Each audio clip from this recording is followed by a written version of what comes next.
All of us will make mistakes. I have made many mistakes in life. Many. कोई दूध का धुला हुआ आदमी नहीं रहा हूँ. अभी भी अपने आप को improve ही कर रहा हूँ as a human being. There are lot of work is going on to be a good human being. But वो work होना बहुत जरूरी है. उस पे काम करना बहुत जरूरी है.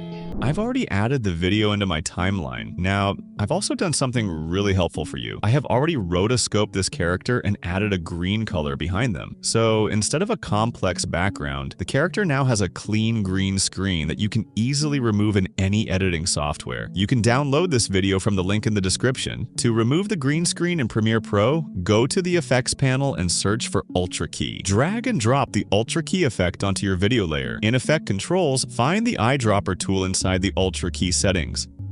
Click the eyedropper, then click on the green color in your video. The green disappears instantly and you're left with just the character on a transparent background. Now go to the matte cleanup section inside the Ultra Key effect. Here you can fine-tune the edges. Adjust the parameters slightly to make the edges around the character look smooth and clean. No rough or jagged outlines. Now I need a background behind the character. I go to the project panel, click New Item, and choose Color Matte. I select a deep maroon color. I drag and drop it into the timeline and make sure it is placed below the character video layer. The maroon sits behind the character, exactly what we want. I also notice the subject looks a little too sharp against the background, so I adjust a few parameters inside the Ultra Key settings to soften the edge slightly. Now it blends more naturally. All of us will make mistakes.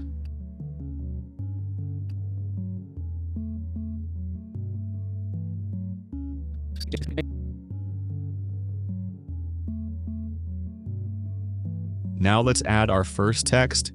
I select the text tool and type the first caption. I already have the script in my notepad, so I just copy and paste it in. Quick and clean.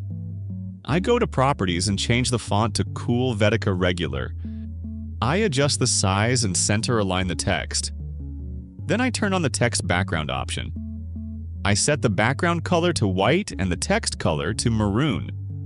Now the text sits inside a clean white background box, which makes it very readable against the maroon scene behind it. Now I want to add thin lines around the text, like a graphic frame. I select the rectangle tool and draw a thin vertical line. In Properties, I set the width to around 5 pixels, very thin, very clean. I position this line at the left edge of the text. Now, instead of creating a new layer for each line, I copy and paste this line within the same layer. I adjust the position of the copied line to sit at the right edge of the text. Now, both vertical lines are on the same layer.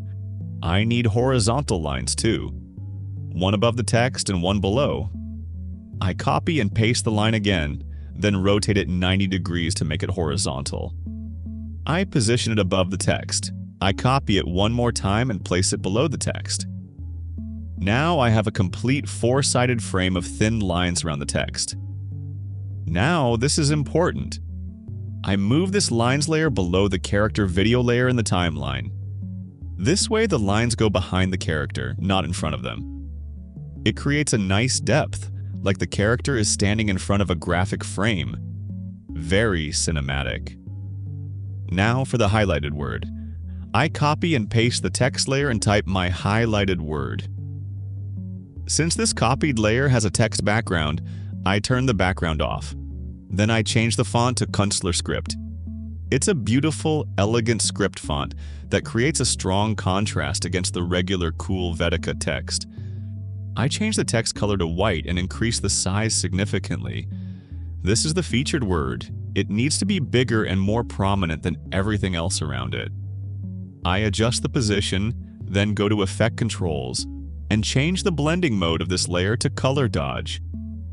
This makes the white script text interact with the colors underneath it in a really interesting way. All of us will make It glows mistakes. and pops against the dark maroon background. Very stylish.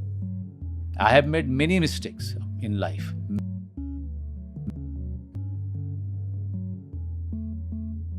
For scene 2, I switch the background to white. I add a white color matte below the character layer. I adjust the character's position on screen. Now before I add any text, I need to create a maroon box first. The text will sit inside this box. I draw a rectangle and fill it with maroon. I make sure this box is placed below the character layer, so the character stands in front of the box. Then I place the text layers on top of the box. I type the words for this scene, one main highlighted word and supporting smaller words around it. The text color is white, so it's readable against the maroon box.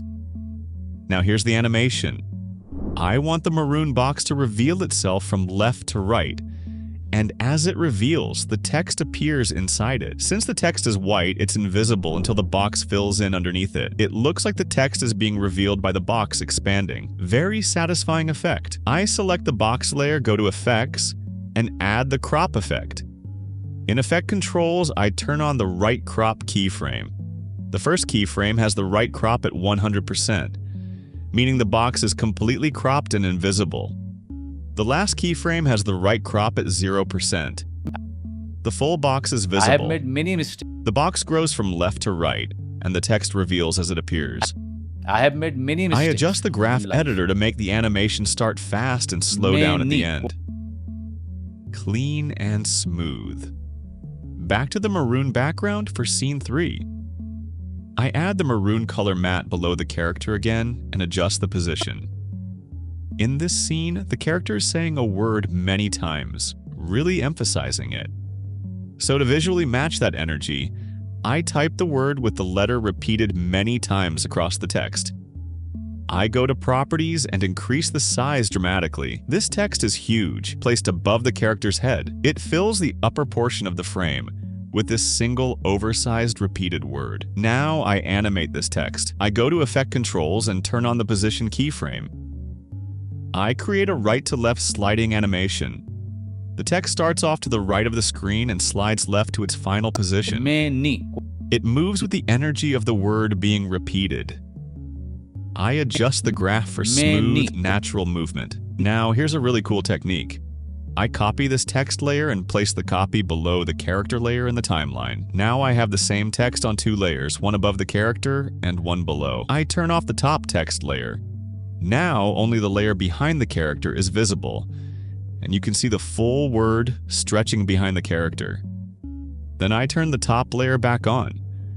Now the part of the word that's in front of the character is visible on the top layer, and the part behind the character shows through from the bottom layer. The character appears to be standing inside the giant text. The word wraps around them in front and behind. It looks incredible and takes almost no extra effort.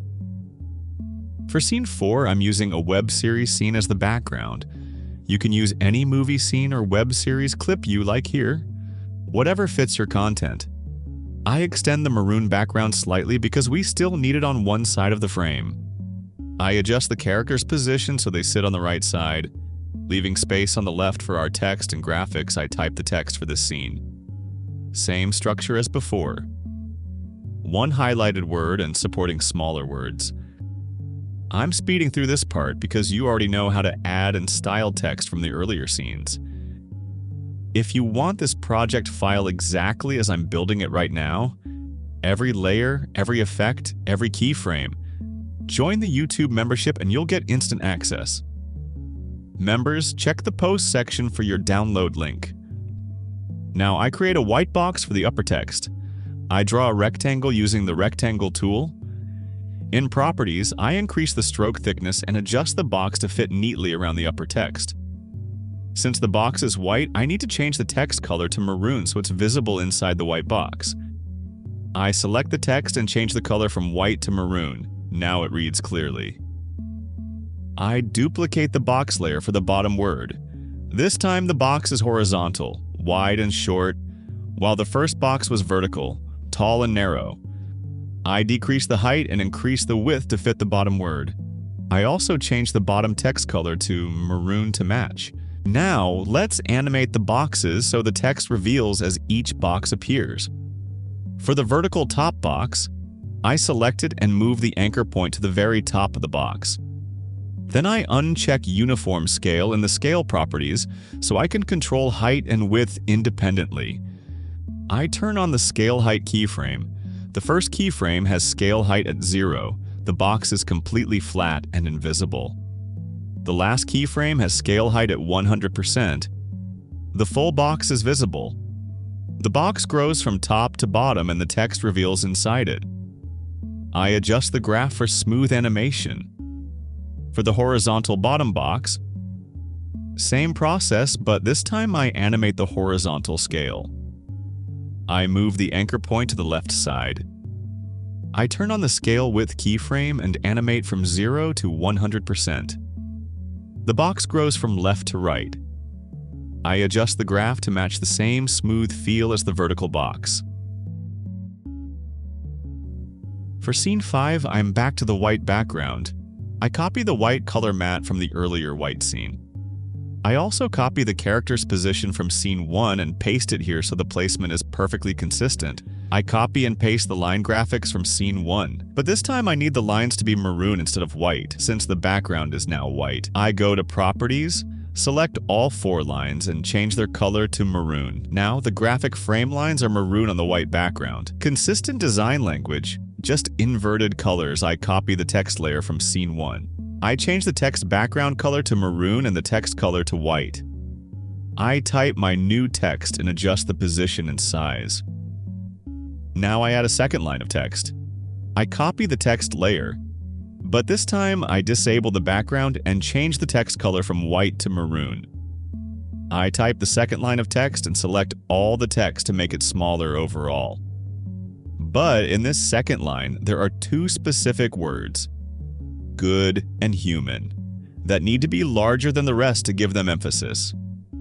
I select just those 2 words and increase their size. Now, within the same text layer, you have a mix of small, regular words and 2 larger featured words. The size difference creates a natural visual hierarchy that draws the eye to the important words. Now, I want each word to appear one at a time as the character speaks it. Here's the technique. I cut the text layer at each point where the next word is spoken. So if there are 4 words, I make 3 cuts, creating 4 separate pieces. On the first piece, I add the crop effect and crop away all words except the first one, so only word 1 is visible. On the second piece, I crop away everything except the first 2 words. Words 1 and 2 are visible. On the third piece, 3 words are visible. On the fourth piece, all words are visible. Each piece starts exactly when the character says that word, so the words pop in one by one in perfect sync with the voiceover. For the final scene, I adjust the character position and copy the maroon color matte as the background. Text on the right side. Same structure, highlighted word plus supporting words.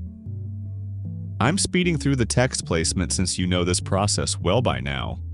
In this last scene, the character says 2 sentences. The second sentence is very similar in structure to the first. The words sit in almost the same position. So when the second sentence starts, I type the new text but keep it in the same position as the previous one. This creates a clean substitution feel. The text updates in place rather than moving around the screen. When the last line begins, I switch the background from maroon to white. I also change the text color from white to maroon to stay readable on the new background. Then I add a small animation to make this transition smooth. The text doesn't just snap from one state to the other, it transitions with movement. I nest the second to last text layer individually, then I nest the last text layer individually. I make sure both nested layers are below the character layer in the timeline so the text sits behind the character and doesn't cover their face. Now I add the transform effect to the first nested text layer. I increase the shutter angle to 180 degrees for motion blur. Then I turn on the position keyframe and create a top to bottom animation. The text starts above its final position and slides down into place. I adjust the graph editor for smooth, natural movement. I also added one extra keyframe at the very end of this first text nest. A subtle downward nudge. So just before it disappears and the next text comes in, it dips slightly downward. This sets up the direction of movement for the next text. For the last text layer nest, I add the same transform effect with 180-degree shutter angle and animate it top to bottom as well. Because both texts move in the same downward direction, the transition between them feels like one continuous smooth flow, not two separate animations. But वो work होना बहुत जरूरी है, उस पर काम करना बहुत जरूरी है. Now we're at the most important finishing touches, the things that take this from looking good to looking cinematic. First, noise. Go to Effects and search for Noise. Add the noise effect to your character video layer. In Effect Controls, increase the noise amount to around 15%. Leave all other settings as they are. This adds a subtle film grain texture to the character. It makes them look less digitally clean and more like they were shot on a real camera. Very small adjustment.